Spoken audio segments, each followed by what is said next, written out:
It a new innovation ಅಥವಾ ಈಗ already ಇರೋ ಉದ್ಯಮನ, ಈಗ ನಾನೇನೋ ಹೊಸದಾಗಿ ಇನೋವೇಟ್ ಮಾಡಿದ್ದೀನಿ ಅದನ್ನ ಉದ್ಯಮವಾಗಿ ಕನ್ವರ್ಟ್ ಮಾಡ್ತೀನಿ ಅಂತನಾ, ಅಥವಾ ಈಗಾಗಲೇ ಇದೆ ಲೈಕ್ ಸರ್ವಿಸ್ ಸೆಕ್ಟರ್ ಅಥವಾ ಮತ್ತೊಂದು ಮಗದೊಂದು ಫಾರ್ಮಸ್ಯೂಟಿಕಲ್ ಅಲ್ಲಿ ಹೀಗೇನೋ ಮಾಡ್ತಿದ್ದೀನಿ ಅಂತ, ಹೇಗದು? ಅಂದ್ರೆ ಇವಾಗ ನಾವು ನಮ್ಮ ಪ್ರಾಜೆಕ್ಟ್ ಓಕೆ ಆಗಬೇಕು ಅಂದ್ರೆ ಏನಾಗಿರ್ಬೇಕದು?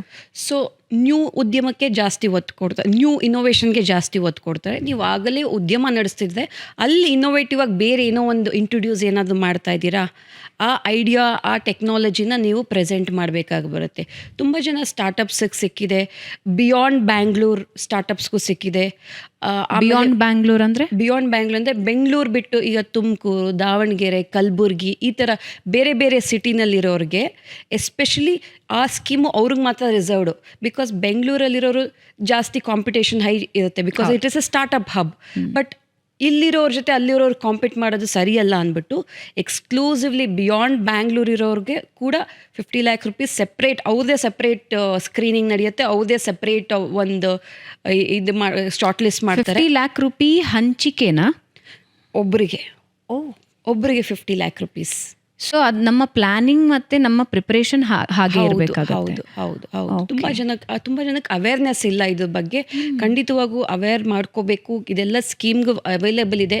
ಇದು ಒಂದು ಸ್ಕೀಮ್. ಅಲ್ಲ, ತುಂಬಾ ಕಷ್ಟ ಅಂತಾರಲ್ಲ ಆ ಸ್ಕೀಮ್ನೆಲ್ಲ ತಗೊಳ್ಳೋದು. ಇಲ್ಲ, ಯಾಕಂದ್ರೆ ಇವತ್ತಿಗೂ ನಮ್ಮಲ್ಲಿ ಒಂದು ನಿಮಗೆ ಗೊತ್ತೇ ಇದೆ, ಸರ್ಕಾರದಲ್ಲಿ ಒಂದು ಕೆಲಸ ಆಗಬೇಕು ಅಂತ ಹೇಳಿದ್ರೆ, ಒಂದಕ್ಕೆ ಓಕೆ ಮಾಡಿಸ್ಬೇಕು ಅಂತ ಹೇಳಿದ್ರೆ ಲಂಚ ಕೊಡಬೇಕು ಅಂತನೋ ಮತ್ತೊಂದು ಮಗದೊಂದು ಹಾಗೆ ತುಂಬ ಕಾಡ್ತಾರೆ, ತುಂಬ ಓಡಾಡಿಸ್ತಾರೆ, ಕೈಗೆ ಸಿಗಲ್ಲ.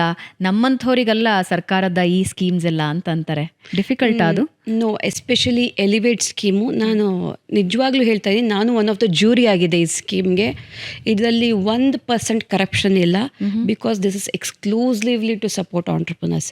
ಈ ಸ್ಕೀಮಲ್ಲಿ 0.1% ಕರಪ್ಷನ್ ನಾನು ನೋಡೇ ಇಲ್ಲ. Because I was the jury, I was part of assessing these things. I know how the system goes. They want to support entrepreneurs. ತುಂಬ ಜನಕ್ಕೆ ಇದು ಗೊತ್ತಿಲ್ಲ, 50 ಲಕ್ಷ ನಾನ್ ರಿಫಂಡಬಲ್ ಮನಿ ಸಿಗುತ್ತೆ ಅಂತ. They want to support the entrepreneurs. ನೀವೊಂದು company register, ಅದೇ startup company ಆಗಿರಬೇಕು. Already ಬೆಳೆದು ಬೃಹದಾಕಾರವಾಗಿ ಬೆಳೆದಿರೋ ಕಂಪ್ನಿಗಳು ಇಟ್ಸ್ ಸ್ಟಾರ್ಟಪ್ ಅಂದರೆ 9 years ಏನೋ ಇದೆ, 9 years ಆಗಿರಬೇಕು ಆ ಕಂಪ್ನಿಗೆ. 10 years ಆದಮೇಲೆ ಇರೋ ಕಂಪ್ನಿಗಳಿಗೆ ಸಿಗಲ್ಲ. ಈಗ ಹೊಸದಾಗಿ ಶುರು ಆಗ್ತಿದ್ರೆ ಅವ್ರಿಗೆ ಸಿಗುತ್ತೆ, ಲೈಕ್ ಸ್ಕ್ರಾಚಿಂದ ಅವ್ರಿಗೂ ಸಿಗುತ್ತೆ. ಬಟ್ ಇದೇ ಸ್ಕೀಮ್ಗೋಸ್ಕರ ಸ್ಟಾರ್ಟ್ ಮಾಡ್ಕೊಂಡಿರೋ ಕಂಪ್ನಿಗಳಿಗೆ because strict evaluation, 3 level evaluation ನಡೆಯುತ್ತೆ. ನಿಮ್ಮ ಟೀಮ್ ಮೆಂಬರ್ಸ್ ಯಾರು, ನಿಮ್ಮ ಟೆಕ್ನಾಲಜಿ ಏನು, ನೀವೇನು ಹಾಕ್ತಾ ಇದ್ದೀರಾ, ಎಲ್ಲ ಪ್ರಾಸೆಸ್ಸು, ಎವ್ರಿಥಿಂಗ್. ಫಾರ್ ಎಕ್ಸಾಂಪಲ್, ಯಾವುದೋ ಒಂದು ಐಡಿಯಾ ಇರುತ್ತೆ, ಅದು AI ರಿಲೇಟೆಡ್ ಇದೆ, AI ರಿಲೇಟೆಡ್ ಎಕ್ಸ್ಪರ್ಟ್ ತಂದು ಕೂರಿಸಿ ಅವ್ರನ್ನ ಸ್ಕ್ರೂಟಿನಿ ಮಾಡ್ತಾರೆ. So it is A very scrutinise procedure. ಈ ಸ್ಕ್ರೂಟಿನಿನೇ ಮಂತ್ಸ್ ಟುಗೆದರ್ ನಡೆಯುತ್ತೆ. ಬಟ್ ಡಿಸರ್ವ್ಡ್ ಕ್ಯಾಂಡಿಡೇಟ್ಸ್ ತುಂಬ ಜನ ನನಗೆ ಗೊತ್ತಿರೋರು ಕೂಡ ಸಿಕ್ಕಿದೆ. ಇದು ಸಿಗೋದೇ ಕೈಲೆಟಕ್ಕೆ ಆಗದಿರೋ ಅಂಥದ್ದೇನಿಲ್ಲ. ಸೊ ಇದು ಒಂದಿದೆ. ಸೊ ನೀವೇನಾದ್ರು ಲ್ಯಾಂಡ್ಸ್, ಮ್ಯಾನುಫ್ಯಾಕ್ಚರಿಂಗ್ ಸೆಕ್ಟರ್ಸ್ಗೆ ಹೋಗ್ತೀರಾ KIDBನಲ್ಲಿ ಅಂದರೆ, ಮುಂಚೆ ವುಮೆನ್ಸ್ಗೆ ಸಪ್ರೇಟ್ ಇದು ಮಾಡಿದ್ಲು ಒಂದು ಯೂನಿಟ್ ಥರ, ಬಟ್ ಇವಾಗ ಅದಿಲ್ಲ. ಲ್ಯಾಂಡ್ಸ್ಗೆ ಅಂತ ಹೋದರೆ ವುಮನ್ ಆಂಟ್ರಪ್ರನರ್ಸ್ಗೆ ಏನಿದೆ ಅಂದರೆ subsidy on the stamp duty. ಇವಾಗ ನೀವು 2 ಕೋಟಿ ಲ್ಯಾಂಡ್ ತೊಗೋತೀರಾ ಅಂದರೆ ಸ್ಟ್ಯಾಂಪ್ ಡ್ಯೂಟಿ ಒಂದು 20 ಲಕ್ಷ ಏನಾದ್ರು ಆಗುತ್ತೆ ಅಂದರೆ ನಿಮಗೆ ಇವಾಗ 100% ಸಬ್ಸಿಡಿ. ಆ 20 ಲಕ್ಷ ಕಟ್ಟಂಗಿಲ್ಲ. If the only woman entrepreneurs in the company, subsidy on ಅದು ಇದೆ. ಆಮೇಲೆ ನೀವು ಕನ್ಸ್ಟ್ರಕ್ಟ್ ಮಾಡಿರೋ ಎಕ್ಸ್ಪೆನ್ಸಸ್ ಏನಿದೆಯೋ ಆ ಎಕ್ಸ್ಪೆನ್ಸಲ್ಲಿ certain part of money will be refunded back to you. If ಇಷ್ಟು ಜನ ಎಂಪ್ಲಾಯೀಸ್ನ ಎಂಪ್ಲಾಯ್ ಮಾಡಿದ್ದೀನಿ ನಾನು, ಇಷ್ಟು ಜನಕ್ಕೆ ಎಂಪ್ಲಾಯ್ಮೆಂಟ್ ಜನ್ರೇಷನ್ ಮಾಡಿದ್ದೀನಿ, ಇಷ್ಟು ರೆವಿನ್ಯೂ ಮಾಡಿದ್ರೆ you can refund that money back also. And KSFC, Karnataka state financial ಕಾರ್ಪೊರೇಷನಿಂದ 4% ಇಂಟ್ರೆಸ್ಟ್ ರೇಟಲ್ಲಿ ಯು ಆರ್ ಗೆಟಿಂಗ್ ಲೋನ್ಸ್. 4%. ಸುಮಾರು ಎಷ್ಟು ಲೋನ್ ಸಿಗಬಹುದು? 5 ಕೋಟಿವರೆಗೂ. 5 ಕೋಟಿವರೆಗೆ. ಬೇಸಿಕ್ ಎಷ್ಟು? ಬೇಸಿಕ್ 50 lakhsಗೂ ಹೋಗ್ಬೋದು, 20 lakhsಗೂ ಹೋಗ್ಬೋದು. ಇದು ನಾಟ್ ಜಸ್ಟ್ ಫಾರ್ಮಾ ಕಂಪ್ನೀಸ್ ಅಂತ ಎಲ್ಲ, ತುಂಬ ಬ್ಯೂಟಿಷಿಯನ್ಸು, ಬ್ಯೂಟಿ ಪಾರ್ಲರ್ ನಡೆಸೋ ಬ್ಯೂಟಿಷಿಯನ್ಸು ತೊಗೊಂಡಿದ್ದಾರೆ.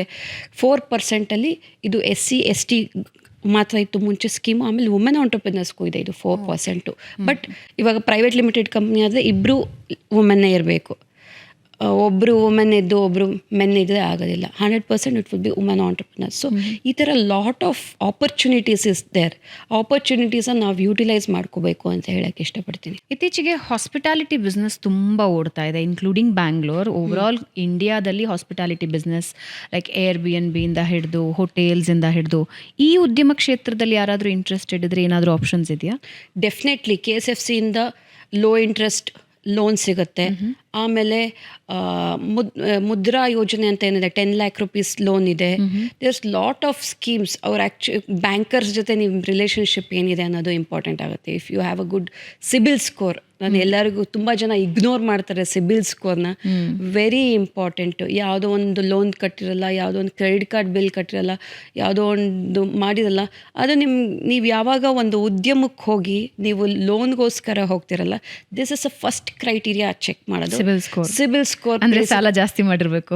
ಸಿಬಿಲ್ ಹಾಗಂತಿಲ್ಲ, ನಿಮ್ಮ ಸಿಬಿಲ್ ಸ್ಕೋರ್ ಕರೆಕ್ಟ್ ಪೇ ಮಾಡಿರ್ಬೇಕು, ಕ್ರೆಡಿಟ್ ಕಾರ್ಡ್ಸ್ ಪೇ ಮಾಡಿರ್ಬೇಕು, ಬೌನ್ಸ್ ಆಗಿರಬಾರ್ದು ಯಾವುದು. ಹೌದು CIBIL score place A important role ಅಂತ ಹೇಳೋಕ್ಕೆ ಇಷ್ಟಪಡ್ತೀನಿ. ತುಂಬ ಜನ ಇಗ್ನೋರ್ ಮಾಡಿರ್ತಾರೆ ಇದನ್ನ. So very important. ಯಾವಾಗ ಸಿಚುವೇಶನ್ ಬರುತ್ತೋ ಅದು ಇಂಪಾರ್ಟೆನ್ಸ್ ಅರ್ಥ ಆಗುತ್ತೆ ಅಂತ ಹೇಳೋಕ್ಕೆ ಇಷ್ಟಪಡ್ತೀನಿ. ಸಿಬಿಲ್ ಸ್ಕೋರ್ ಚೆನ್ನಾಗಿ ಇಟ್ಕೋಬೇಕು. ಯಾವುದೇ ಉದ್ಯಮ ಆದರೂ ಆಪರ್ಚುನಿಟೀಸ್ ತುಂಬ ಇದೆ. India is a very big country, diverse population, ಎಲ್ಲ ಥರ ಜನನೂ ಸಿಗ್ತಾರೆ ಇಲ್ಲಿ.